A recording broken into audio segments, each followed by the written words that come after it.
ፕሮጀክታይል ሞሽን የቱ ዳይሜንሽናል ሞሽን ቤስት ኤግዛምፕል ነው። ይሄንን የሆነበት ምክንያት ደግሞ የሆሪዞንታል ሞሽኑንና ቨርቲካል ሞሽኑን በአንድነት አጣምሮ የያዘ የሞሽን አይነት ስለሆነ ነው። ሆሪዞንታል ሞሽኑን ኮንሲደር በምታደርጉበት ሰዓት አክሰለሬሽኑ ሁሉ ጊዜ ዜሮ ነው። የቬሎሲቲው ወደ ጎን የሚሄድበት ቬሎሲቲ ደግሞ ኮንስታንት ነው። ቨርቲካል ሞሽኑን ኮንሲደር በምታደርጉበት ሰዓት ማለትም በዋይ አክሲስ ላይ ያሉ ሞሽኖችን ኮንሲደር በምታደርጉበት ሰዓት አክሰለሬሽኑ ኮንስታንት ነው። ነገር ግን ቬሎሲቲው ይለዋወጣል ወይም በታይም ዲፔንደንት ነው። ወደ ላይ በሚሄድበት ሰዓት አካሉ ወደ ላይ በሚሄድበት ሰዓት ማክሲመም ሄት ሲደርስ ቬሎሲቲው ዜሮ ይሆናል። ያ ማለት ከታች ወደ ላይ በሚሄድበት ሰዓት ቬሎሲቲው እየቀነሰ ይሄድና ወደ ዜሮ ይጠጋል። እንደገና ወደ ታች በሚመጣበት ሰዓት ደግሞ ከዜሮ እየጨመረ ይመጣል ማለት ነው። ያ ማለት ቬሎሲቲ ኢዝ ዲፔንድ ኦን ዋት ታይም ማለት ነው። ቬሎሲቲው ይቀያየራል ማለት ነው።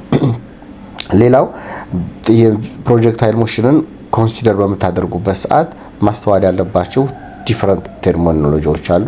እነዚህ ዲፈረንት ተርሚኖሎጂዎች ምንድናቸው? አንደኛው ታይም ኦፍ ፍላይት ነው። ታይም ኦፍ ፍላይት የምንለው ዘ ቶታል ታይም ቴክን ባይ ፕሮጀክታይል ቱ ሪች ዘ ግራውንድ ማለት ነው። ልክ ከዚህ ተነስቶ እዚህ እስከሚደርስበት ድረስ ጠቅላላ የሚወስድበትን ጊዜ ምን ብለን እንጠራዋለን?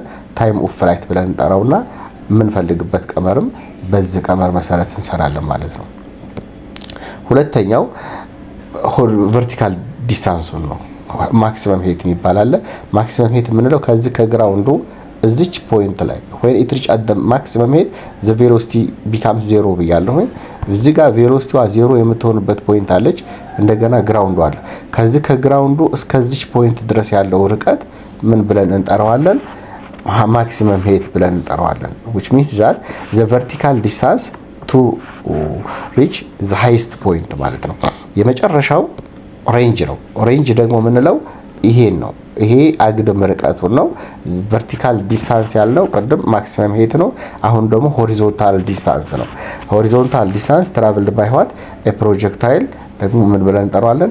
ሬንጅ ብለን እንጠራዋለን። እሱንም በቀመር በዚህ ቀመር እንፈልገዋለን ማለት ነው። መጨረሻ ላይ ማየት ያለብን ይሄ ፕሮጀክታይል ሞሽኑን በምታዩበት ሰዓት ምስሉ ልክ እንደዚህ አይነት ነው የሚሆነው። ፕሮጀክታይል ይሄ ፕሮጀክታይል ሞሽኑ ኦብጀክቱ እቺ መስመር ይዞ ነው የሚሄደው።